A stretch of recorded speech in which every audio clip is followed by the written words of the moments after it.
Hello students, this is doctor Himanshu Ojha, आपका अपना college काका कर्नाटका का काउंसलिंग का राउंड 1 वाला जो रिजल्ट है वो आ गया फाइनल रिजल्ट। हालांकि कर्नाटका में नीट के अलावा मेडिकल के साथ साथ जितने भी फील्ड्स होते हैं, इंजीनियरिंग और फार्मेसी, सभी के राउंड 1 के रिजल्ट आए एक साथ आते हैं वहां पे। लेकिन आपको नेक्स्ट क्या करना है, क्या प्रोसेस रहेगा, कब रहेगा, सारी बातों को समझ लीजिए। जिन्हें कॉलेज अलॉट हुआ है, जिन्हें कॉलेज अलॉट नहीं हुआ उन्हें कुछ नहीं करना है, सेकंड राउंड का वेट करना है, सेकंड राउंड की चॉइस फिलिंग में पार्टिसिपेट करके कुछ ऑल्टर करना है या सेव एंड नेक्स्ट सबमिट का ऑप्शन तो करना ही करना है, सबके लिए मैंडेटरी है वो। तो एक बार चेक कर लीजिए नेक्स्ट क्या करना है। तो पहली बात तो कर्नाटका केईए की वेबसाइट पे जाके आप अपना रिजल्ट देखेंगे। अगर कुछ अलॉट हुआ है तो देख लीजिए, अलग अलग के लिए लिखा हुआ है ये, engineering, pharm science, yoga, BSc nursing, medical. आपका है मेडिकल, डेंटल यानी एमबीबीएस, बीडीएस और होम्योपैथी बीएचएमएस वाले अगर कोई बच्चे हैं तो उन्हें 7 अगस्त तक अभी कुछ नहीं करना है। 7 अगस्त से लेके 11 अगस्त के बीच अगर वो चॉइस नंबर 1 में जा रहे हैं तो उन्हें फीस पे करनी है, और अगर वो चॉइस 1 में जा रहे हैं तो उन्हें 12 तारीख तक 7 से 12 के बीच में कॉलेज जाके ज्वाइन करना है। अब ये चॉइसेस होती क्या हैं ये एक बार समझ लीजिए। पहले ये देख लीजिए, मेडिकल, डेंटल एंड होम्योपैथी यानी एमबीबीएस, बीडीएस एंड बीएचएमएस, इनके लिए जो बच्चे हैं इन्हें 7 अगस्त से लेके 11 अगस्त के बीच में एक तो चॉइसेस डालनी है, मतलब वो 1 2 3 4 में से कौन सी चॉइस ले रहे हैं। अगर चॉइस नंबर 1 ले रहे हैं, फीस पे करके 12 अगस्त तक जाओ और कॉलेज को ज्वाइन करो। हो सकता है केईए में इनका अभी अपन देखते हैं, केईए ऑफिस पहले बुलाया जाता है फिर कॉलेज बुलाया जाता है, तो वहां जाके सारे डॉक्यूमेंट वेरिफिकेशन होते हैं, डॉक्यूमेंट सबमिट होते हैं, फीस सबमिट होती है, फीस आपने ऑनलाइन ऑलरेडी सबमिट कर दी होती है, तो ये सारी चीजें करनी होती है। जबकि 2 3 4 वालों में से भी किसी को फीस सबमिट करनी है, किसी को नहीं करनी है, क्या करना है वो सारी चीजें एक बार समझना पड़ेगा। नीचे देखना, ensuring faithful obedience of time schedule and also keeping in view the limited time, all participating institute colleges are directed to treat all Saturday and Sundays and gazetted holidays as working days। तो उनको काम उस समय करना पड़ेगा। अब देख लीजिए, ये फर्स्ट राउंड के सीट अलॉटमेंट के बाद की प्रोसेस है। तो आपको क्या करना होता है, चॉइसेस 1 2 3 4 में से कोई एक चॉइस आपको फिल करनी होती है। उसके लिए आप एक्सरसाइज द चॉइसेस, जैसे आपका 7 तारीख से स्टार्ट है तो वहां आ जाएगा, तब आपको जाना पड़ेगा, उस पर लॉग इन करना होगा, चॉइसेस, और टू डाउनलोड द चालान और to download the confirmation slip और to make payment in the bank और to download the admission order. सभी के लिए आपको क्या करना है, आपको ऑनलाइन चेक करना है कि ये की वेबसाइट को, वहां पर लिंक आएगा, वहां आपको 4 में से कोई एक ऑप्शन देना होगा। अब ये 4 ऑप्शंस क्या होते हैं, चॉइसेस क्या होती हैं। चॉइस 1 ये कहती है कि आप अपने कॉलेज से सेटिस्फाइड हैं, यानी आपको जो सीट मिली है you are happy with that, आप फीस पे करेंगे और कॉलेज को ज्वाइन कर लेंगे 12 अगस्त तक। फीस पे करने की डेट 7 से 11 रहेगी। मेडिकल की बात कर रहा हूं मैं इस समय, यानी एमबीबीएस, बीडीएस, डेंटल और बीएचएमएस, इनकी बात कर रहा हूं केवल मैं। 7 से 11 अगस्त के बीच में फीस पे करेंगे ऑनलाइन और 7 से 12 अगस्त के बीच में जाकर के कॉलेज को ज्वाइन कर लेंगे। ये थी आपकी चॉइस 1। ठीक है, तो आप चॉइस 1 को ऑप्ट करेंगे, फीस पे करेंगे, आगे का प्रोसेस करेंगे। अगर आप ये सोचते हैं कि मुझे ये सीट तो पसंद है लेकिन फिर भी मैं इससे बेटर कॉलेज के लिए, अपग्रेडेशन जिसको हम कहते हैं, बेटर सीट के लिए सेकंड राउंड में जाना चाहता हूं, तो आपको लगाना है चॉइस 2। क्या कहता है ये, if a candidate feels that the seat allotted to him her in the first round is acceptable but wishes to participate in the next round for higher order option, जो भी मिला है, सपोज आपको 7th number का college मिला है तो अब आप पहले 6 के लिए जाना चाहते हैं, अपने आप वो उससे ऊपर वाला ही देखेगा, नहीं मिलेगा तो यही कॉलेज सेम आपके पास रह जाएगा, उसके नीचे वालों को नहीं काउंट करेगा। ठीक है, तो ये आपके इसके लिए चॉइस 2 करनी है। अब चॉइस 2 वालों को आगे क्या करना रहेगा मैं बताता हूं आपको। चॉइस 3 उन बच्चों के लिए जिन्हें ये सीट पसंद नहीं आई, जो कॉलेज अलॉट हुआ है राउंड 1 में उन्हें नहीं पसंद और वो छोड़ रहे हैं इस कॉलेज को, लेकिन अगले राउंड के लिए जाना चाहते हैं। इस केस में ये जो कॉलेज आपको अलॉट हुआ है वो वापस अलॉट नहीं होगा सेकंड राउंड में, मतलब आपने सरेंडर कर दी सीट को कि मुझे ये सीट नहीं चाहिए, अब मैं सेकंड राउंड में भी जा रहा हूं लेकिन बिना ये कॉलेज होल्ड किए। इसका मतलब है आपको अगले राउंड में जाने को मिल रहा है लेकिन ये सीट वापस अलॉट नहीं होगी, सेम बाकी कोई भी कॉलेज अलॉट हो जाएगा।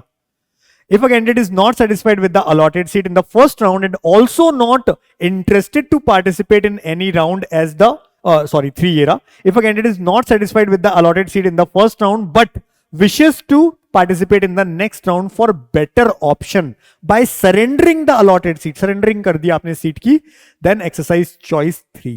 choice 4 क्या है?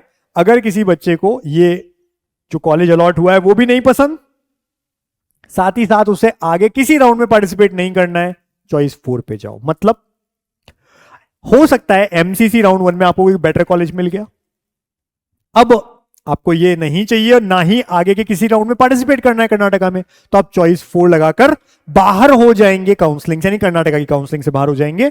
If a candidate is not satisfied with the allotted seat in the first round and also not interested to participate in any round as the candidate has got seat elsewhere, चाहे MCC या किसी और state में मिला उसे, then exercise choice 4 on the KEA web portal. It is mandatory, अब ये समझ लो, for all the candidates eligible to participate in the second round, चाहे उसे फर्स्ट राउंड में कॉलेज मिला था नहीं मिला था, सेकेंड राउंड में हर एक को एक बार चॉइस फिलिंग ऑप्शन में तो जाना जरूरी है. To log in to online portal within the stipulated time after the start of the process of entry of option for the second round. मतलब अभी बात कर रहा है अब ये सेकेंड राउंड की, सेकेंड राउंड की जब चॉइसेस होंगी तब आप सबको एक बार लॉग इन तो करना ही है. चाहे किसी को कुछ नहीं करना है तो कंसेंट दे और अपना सेव एंड सबमिट का ऑप्शन लगा दे. किसी को कुछ डिलीट करना है, ऑल्टर करना है, कर सकता है, ऐड नहीं कर सकता आपको पता है, लेकिन बाकी चीजों करनी है, बट सेव एंड सबमिट सबको करना कंपलसरी है, नहीं करोगे तो बाहर कर दिए जाओगे सेकेंड राउंड से. ठीक है, अब चॉइस 1 वाले बच्चों को क्या करना है?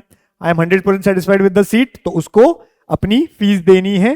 ठीक है, और चॉइस 1 जो सिलेक्ट करता है उसे फीस पे करके अपने कॉलेज में या केईए के ऑफिस में वहां जाकर के डॉक्यूमेंट सबमिट करने हैं. इसके लिए उसे ये सारी चीजें चाहिए: डाउनलोड या print challan from the KEA website, challan the details of the candidate will be pre printed, CET number वगैरह सब कुछ लिखा होगा, पे द प्रिस्क्राइब फीस, जो फीस मांगी गई है वो पे करना, कंफर्मेशन स्लिप निकालना, report to college with all the necessary original documents. तो अब इस साल सीधा केईए की जगह कॉलेज ही जाने को कहा गया है, तो कॉलेज आपको जाने हैं सारे डॉक्यूमेंट्स लेकर के और फीस रिसिप्ट और ये सारी चीजें लेकर के. After verifying all the original documents the college will get the details of the candidate in their official login, यानी कॉलेज पोर्टल पे चढ़ा दिया जाएगा. ये सब है. उसके बाद में आपका व्हाट्सएप पे भी ओटीपी वो किया जाएगा confirmation. After OTP verification college will download the admission letter, report to the college along with the original document on or before the last date.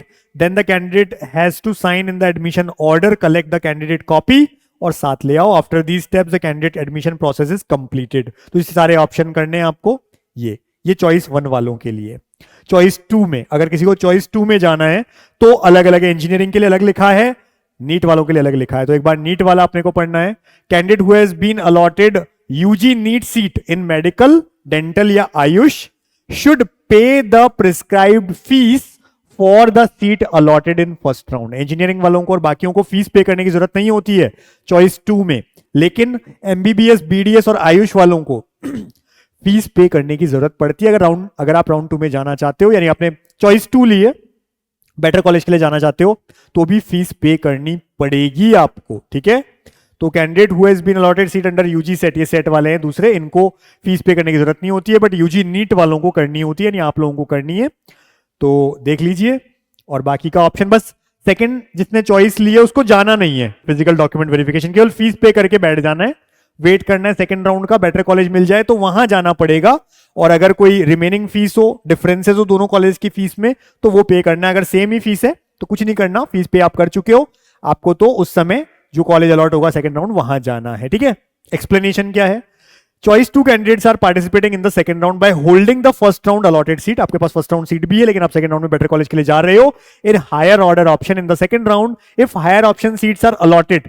अगर आप फर्स्ट ऊपर के जितने भी कॉलेज हैं जो आपने भरा, जो आपको मिला है उससे ऊपर वाले, तो अपने आप यही कॉलेज आपके हाथ में रहेगा. ठीक है जी.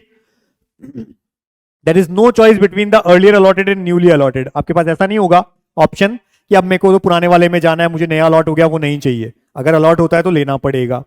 ठीक है जी. तो ये हो गया आपका सेकेंड राउंड. सेकेंड राउंड वाले को क्या करना है? Candidates who exercise choice 2 are participating in the second round by holding the seat. ठीक है, हायर ऑर्डर प्रायोरिटी ऑप्शन मतलब अगर आपको 10वें नंबर का मिला है तो फर्स्ट 9 को माना जाएगा, ठीक है, और उसके नीचे वाले अपने आप कैंसिल हो जाएंगे, डिलीट हो जाएंगे।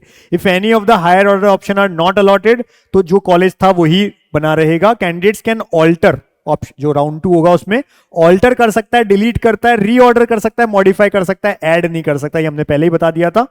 Higher order option in the second round option entry portal wait for the second round option entry and seat allotment schedule.